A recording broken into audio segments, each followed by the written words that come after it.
Dear colleagues, greetings to everyone. Thank you for joining this talk, and I would like to thank the Mommsen Society, especially Miss Justina Dimke, for inviting me, and for all the colleagues who both joined this series of lectures and supported Ukrainian ancient history scholars in the time of Russian invasion of Ukraine. My talk, as one may see from its topic, focuses on the problems connected with Roman army, epigraphy, and identities of all kinds. Why would one still study the Roman army? I would like to start with this picture, where we can see a fragment of the epitaph of Julius Terentius, a tribune of the Roman garrison in Dura Europus on Euphrates. The funeral stone was established by his wife in the 1st century CE. As it is written, Terentius was brave in campaigns, mighty in wars, but unfortunately dead. What do we actually know about Terentius and thousands of other soldiers and officers like him? In his case, perhaps we have a unique possibility to see how he looked. The description of the webpage of Yale University Art Gallery informs a curious reader that a fresco that one may see on this screen was commissioned by the Roman tribune at Dura Europus. And perhaps the Julius Terentius mentioned in the Latin inscription on this fresco is the same Terentius whose epitaph we've seen before. This painting mixes Greek, Roman, and Palmyrene elements, perhaps as a gesture of diplomacy. Performing an official sacrifice in front of the military standard, Terentius stands with his men. These soldiers are the Palmyrenes, the soldiers of the auxiliary Roman military unit which was stationed at Dura Europus. Some of the soldiers, including Terentius, are identified by the inscriptions following the fresco. However, most of the people who were connected with army like Terentius are known to us only by modest inscriptions, often very fragmentary and hard to understand, which are for the main part only surviving testimony to their life, actions, and, as often is assumed, identity. The general view of Roman frontiers, their political and military history, for the most part, are often created by monumental narrative texts like the work of Tacitus, Cassius Dio, and, like on the following fragment, Valerius Paterculus, who in the early 1st century CE described the Euphrates River as the key point in understanding the nature of Roman Near East, and the Euphrates, in his interpretation, serves as the thin line between several political and ethnic worlds. But what about the people who were struck in between, including those who got an opportunity to serve in the Roman army, either in the regular legions or in the auxiliary units? The last ones, later, if they, of course, survived the service, which might have been not as easy and peaceful, they become Roman citizens and often settled in one of the Roman provinces. The problem is, however, that the inscriptions give us very little of the information we might want to know about those soldiers.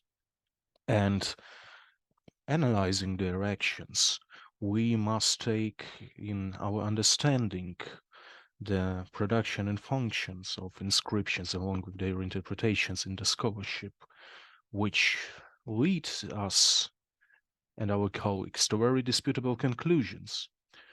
The answers that we get, one might say, very obviously vary from the questions that we ask and the paths that we choose to look at this material. Nevertheless, my talk has both a modest and provocative idea to look both at the Roman army and the questions of the ways how we use the epigraphic evidence. In order to understand the past and existing approaches to the epigraphic material, I will try to cover three main things. What was done and what do we do with the inscriptions? What can we do with the inscriptions? And what, in my modest opinion, should we often do with the inscriptions?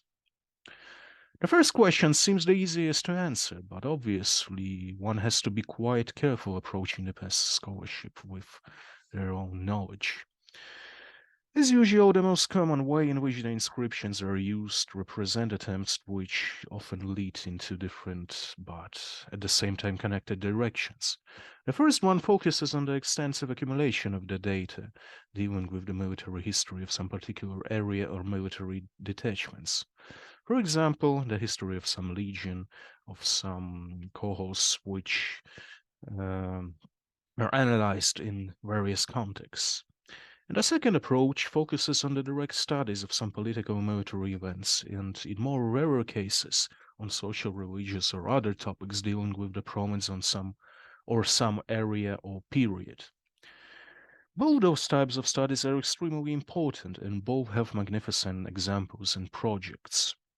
And both the corpora of the inscriptions, which include the ones dealing with the military history, or the publications of the scholars like Werner Eck, or Fergus Muir, or Maurice Sartre, uh, present themselves a great contribution to the scholarship and to the problem of Roman military history of the Near East.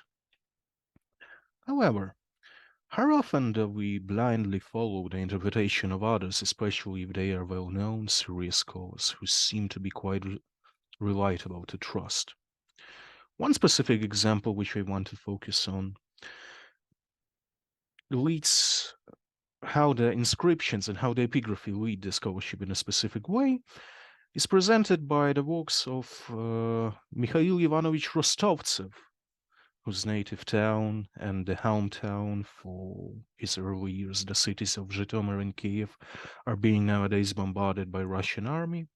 And Rostovtsev himself spent most of his life as an immigrant, and he served as a professor at the Yale University. During his Yale period of biography, he was leading the excavations of Dura Europos on the Euphrates. When we read Rostovtsev and his conclusions about the Roman military presence in the Middle Euphrates area that were particularly untouchable until the late 1980s, we see that he stated that at some date in or shortly after the reign of Alexander Severus, he means Alexander Severus, a special military command was created on the bank Ripa of the Euphrates. A dux, a military commander independent of the governor of Syria, as Rostovtsev explains, was appointed to coordinate the operations of the Roman detachment stationed in the many fortified posts of this limes. We know little of this reform. As regards Syria, before discoveries at Dura, the fact of the existence of a dux ripae was completely unknown.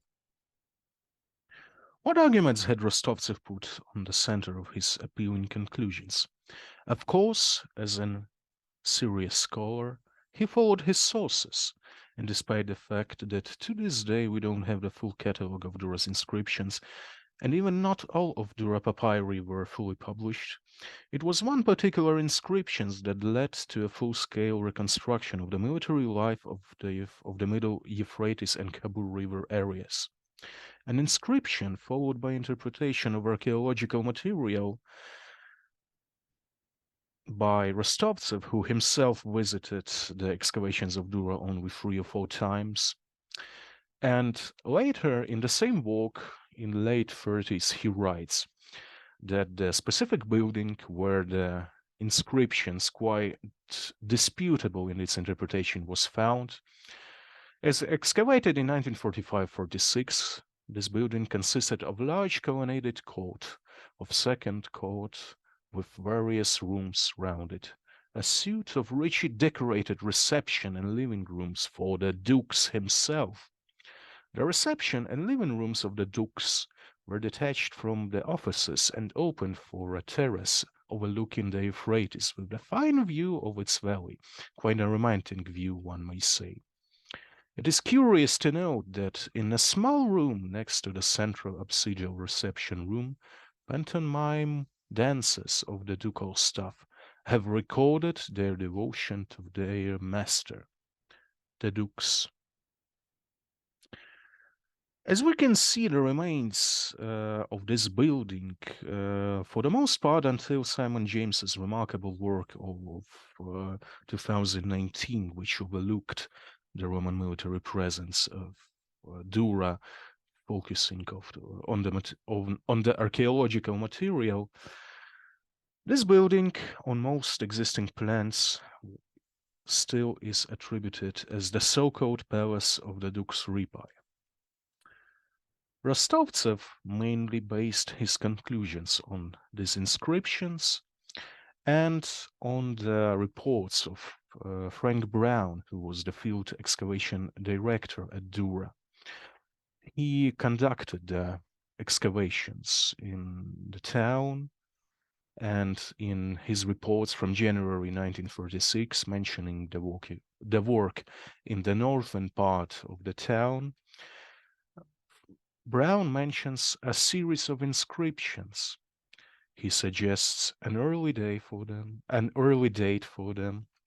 and in his letters to Franz Cumon from February 1946, Rostovtsev still wasn't sure what was the function of those buildings.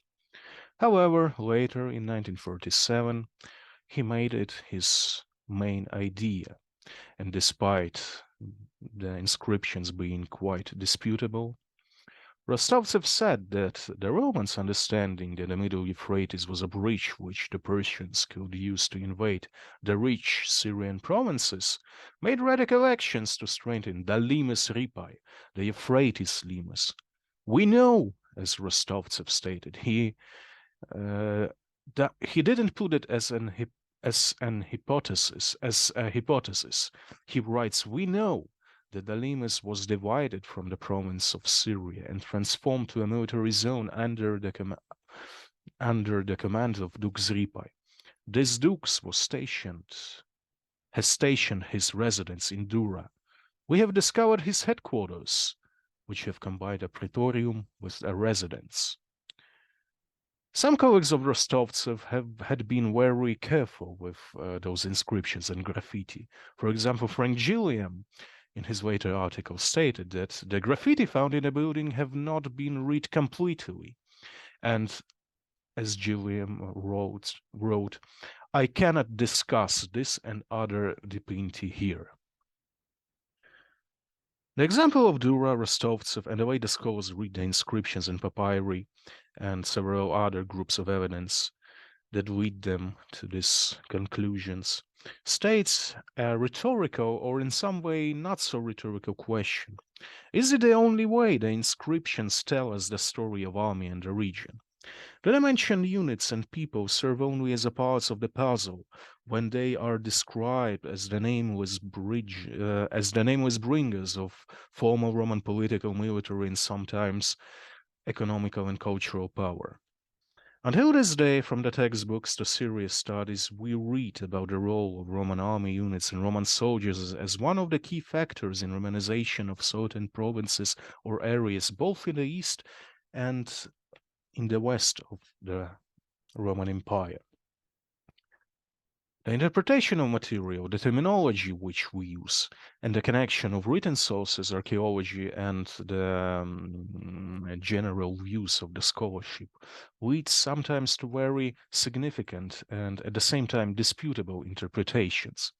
In the case of Dux Ripae, until the works of Tommaso Gnuri and Peter Advo in the 90s and in the 2000s, the connection between the inscription, the interpretation of Rostovtsev, and the evidence of some Dura papyri led to the reconstruction of the full-scale Roman military command of the Euphrates area. And the role of Rostovtsev, the role of one particular inscription, the role in which the inscription was used, states several important questions. What were the limits of our knowledge in understanding the ancient sources, and how relevant is our understanding of several groups of written material? And how does scholarship and its discussion fully correspond with the evidence which we get through the inscriptions, which sometimes are connected and sometimes do clearly represent the actions of Roman army in the East. In the case of Dura Europos, the question which one may post, was it a typical Roman garrison part? Was it a typical Roman garrison city or town? The army and civilians in the East, especially in the Near East, were analyzed by Nigel Pollard and by Ted Kaiser in their significant works. But how do we consider something Romanized in political, social, cultural, religious, and several others way? Do we mainly focus on the material culture? Do we focus on identities? And but why way can one express those identities? And how can one trace those identities? Did the Roman army serve as a factor of Romanization in the East? And asking a more provocative question, how Roman was the Roman army, especially when we talk about the identity of the soldiers who served them there and who were the part of the auxiliary Roman military units? How can we date the garrisons? How can we put them in particular military and archaeological contexts? In case of Dura, was it the housing? Was it their religion? Was it their material, particular culture?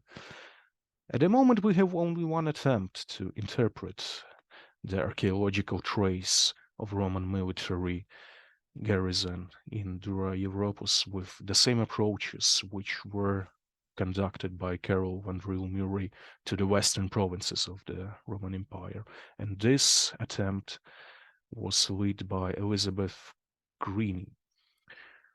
We also have a magnificent work mentioned above of Simon James and his colleagues. However, those contributions still tend to ask more questions than to answer them. When we talk about the general Euphrates area, when we talk about the data which was provided both by the inscriptions and the military papyri, we can see that there was a clear system of Roman garrisons in the area. However, which of those texts and which of those sources describe the economical and social impact, and which of them focus on the identity? The reconstructions which were made by Ross Bollens and Peter Redville show the system of Roman garrisons in the Euphrates area, the actions of the vacillations of Roman regular military units, and the actions of the cohorts Palmyrenorum. And the question still remains: how Roman were they really? The worship of the Palmyrene gods and the existing of other temples. The texts like the Feriale Duranum and the Papyri Archive provide some material to the debate. However, their ethnic or religious identities for the past few years are being the subject of an active debate. The language on which I will focus on the next part in my talk is often considered one of the key indicators referring to the questions of identity and the self-representations of the soldiers.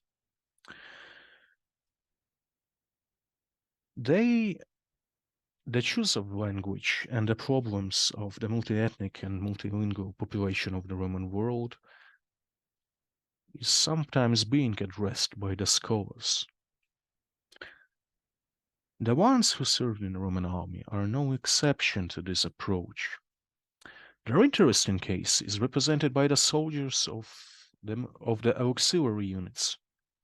Among the most type of available sources, the inscriptions that were left by those soldiers or their relatives, can be chosen to analyze different aspects of their ethnic, religious, and several other identities, as one may say, and how they were represented. As a case study, in the first part, we will take a look at the Palmyrean unit stationed both in the Near East and several other Roman provinces during the first centuries CE. There are, however, some serious problems with the corpora of those inscriptions. In fact, how much do we know about the archives that were left by Roman military units? How much do we know about their public and private documentary practices, which were traced through epigraphy?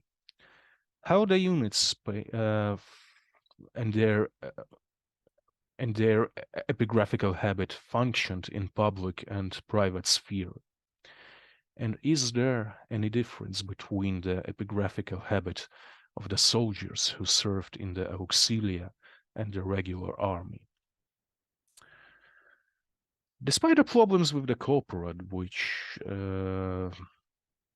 one can face dealing with the inscriptions of the Palmyrean origin, hopefully some of them will be solved by new projects and new publications, some as the project of the Corpus Inscriptionum Palmyrenarum, a database of the inscriptions from Palmyra, which is being led by Konstantin Klein and his colleagues.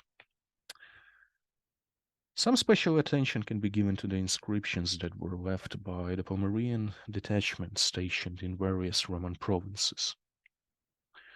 The service in the Roman army, as I already mentioned, is often considered to be a factor of Romanization, and furthermore a factor of cultural interaction, not only for the local provincial populations, but between the units of different origins and the native populations of the regions where the units served. The parts of Numeri Palmyrenorum and other Palmyrean auxiliary units can be traced in the province of Dacia and the provinces of Numidia, Egypt, and Syria, beginning from the 2nd century CE. The Palmyrean garrisons in Dacia can be detected by inscriptions in the Dacia itself, at least 2 inscriptions from Palmyra, 1 inscription from Thessaloniki, and 5 military diplomas. Obviously, this corpora of inscriptions will only grow with time. Somewhere after 159-160 CE, Numerus Palmyrenorum Tibescensium and Numerus Palmyrenorum Parolicensium can be attested in the inscriptions when they use Latin and sometimes Aramaic language, particularly the Palmyrean dialect of the Aramaic. The last one, perhaps, was the common writing language. This is considered by the find of the Ostrakon with a fragment of the Palmyrean inscriptions from Parolisen. The altars dedicated to the Palmyrean gods are ornamented with Latin inscriptions, and the epitaphs are either in Latin or they are bilingual. In other cases, for example in the province of Egypt, the Sagittarii Hadriani, Palmyreni, Antoniniani are attested in several Greek texts from Deir el-Bahri, with the unit who probably was serving at Coptos. In Arabia and Syria, we have mentions of Alla Prima Ulpia Dromediorum Palmyrenorum.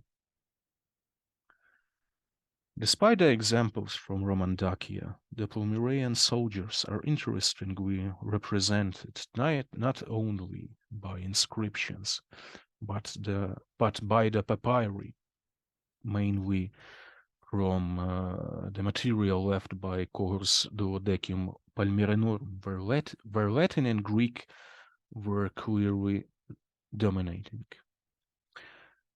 In general facts, in Dura Europos, Greek clearly served as a dominant language. The examples from Roman Dacia, as one may see on their screen, are very interesting because we can focus on how the soldiers of the Palmyrene auxiliary units, who clearly were of Semitic origin, were using the language and how they adapted the epigraphic habit and the epigraphical tradition which was popular at the province at the time when they served their military service, to express their identity, to express their regional identity, to express their religious identity, as one may serve. And for several examples, we may see that their names clearly indicate that we deal with people who were not only of the Palmyrene origin, of Semitic origin, but also with people who clearly were having a possibility to serve at those Palmyrene units. Most of those inscriptions are Latin, or as far as I mentioned, they are Latin Aramaic. However, we have some Greek inscriptions. Some of them come from Palmyra itself, and one particular one comes from the city of Thessaloniki, as I mentioned before. All those inscriptions serve the question who in fact served in the units, and how can one use the limits of the Aramaic epigraphy for the study of the Roman army. Despite the examples of Dacia, we of course have the mentions of those soldiers from the inscriptions from the Palmyra itself and from other sites. The question that remains is how representative is the material that we have and how it generally corresponds with the linguistic maps of the regions. When we talk about Syria and several other areas, among Greek, Aramaic, Greek, and several other types of inscriptions, we have examples of Latin Palmyrene bilingual inscriptions and Greek of Palmyrene bilingual inscriptions. With some earlier examples beginning from the late 3rd century CE and during the 1st century CE, Latin is being used almost exclusively for the inscriptions of official character and for the inscriptions which mentioned the military or political affairs. Part of the Latin inscriptions were connected with Roman military or political presence in the city, clearly indicating the non-local origins of their authors. Some Middle and late 4th century CE inscriptions in Palmyra use 3 languages. The funerary inscriptions are mainly in Latin at some part when we talk about the units serving or stationed in the Roman province of Syria. We see inscriptions for the soldiers of different legions which are in Greek, and some of them most likely represent a religious context. The early and the middle 3rd century CE Latin inscriptions are at some part connected with the cohos Prima Flavia Chalcidenorum. Some inscriptions of that type are bilingual as well, with Latin always being the first language posted in the inscription, despite the fact that the length of Greek or Aramaic parts of the text sometimes might be bigger and more informative than the Latin ones. In several other examples from Roman province of Syria, we see that the auxiliary units mainly used Latin. The bilingual inscriptions more often are found from the various sites, and they are attributed to the warriors of ordinary legions. Rarely do we see Greek inscriptions. Most of them come from Dura Europos site, and most likely they are private inscriptions. Among them, Latin texts from Dura seem to be quite rare. The language of inscription mainly represented not Romanization or imagined or real identities, but the regional, collective, or individual context in which the inscriptions was created and had to fulfill its functions. It seems that the Roman auxilia from the East in the end didn't become fully Romanized in a way we usually think about this issue. From the surviving context, we can see that the surrounding area, the authorship, and the personal or official character of the inscriptions was the main factor of the language that was chosen. Both in Palmyra and the Danubian provinces, the choices sometimes were quite spontaneous. In Dacia, being in the surrounding sea, as one may call it, of Roman army, and considering the fact that among the inhabitants of the East, other people served in the auxiliary units, Latin became the lingua franca, serving the general purposes of the inscriptions that were created. In any case, there is still need to explain why the native Aramaic language appears so rarely and how the text was connected with the iconography represented in the inscriptions frames. Another question is how typical was the Palmyrene case in comparison with other auxiliary units from the east and the units from other regions of the Roman Empire. The epigraphic prominence of the military in the provinces shows that the signs often considered to be the markers of identity, of self-representation, move beyond traditional, Romanized or local dichotomies. Different epigraphic evidence in connection with papyrological and archaeological expressions of military life of the auxiliary soldiers can help us to take a more complex look on the questions of otherness in Roman army, as well as on the problem of the social linguistic landscape of the Roman provinces. Such approaches are represented by works of J.N. Adams and by the dissertations of J. Austin and her conclusions about the culture of writing in Dura Europos. In her dissertation, J. Austin writes that despite the diversity of document types in the Dura papyri, the corpus of the overwhelming majority of texts are written in Latin.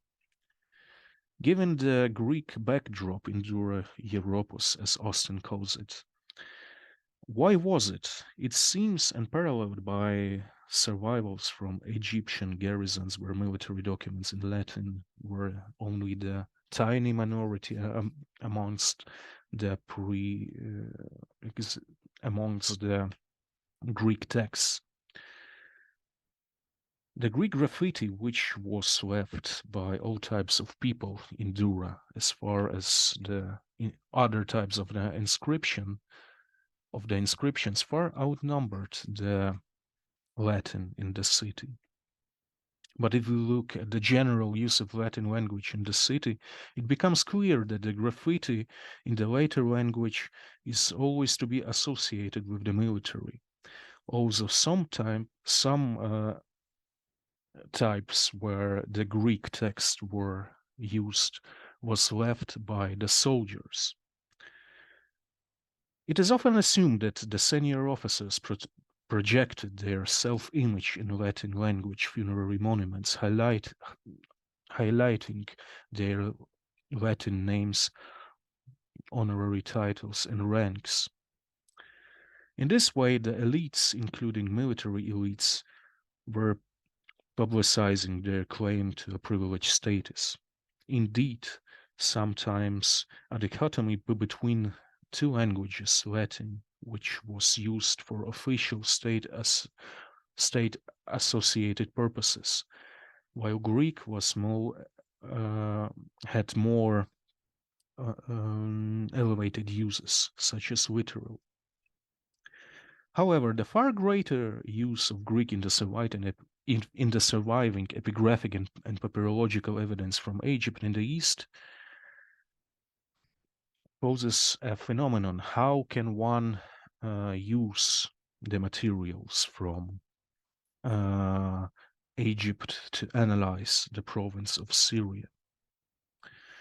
The Latin language, in the context of the Roman Near East, as Adams suggested, might have had a particular ceremonial function acquired from its given associations with the Roman state, its structure, history, and founding principles.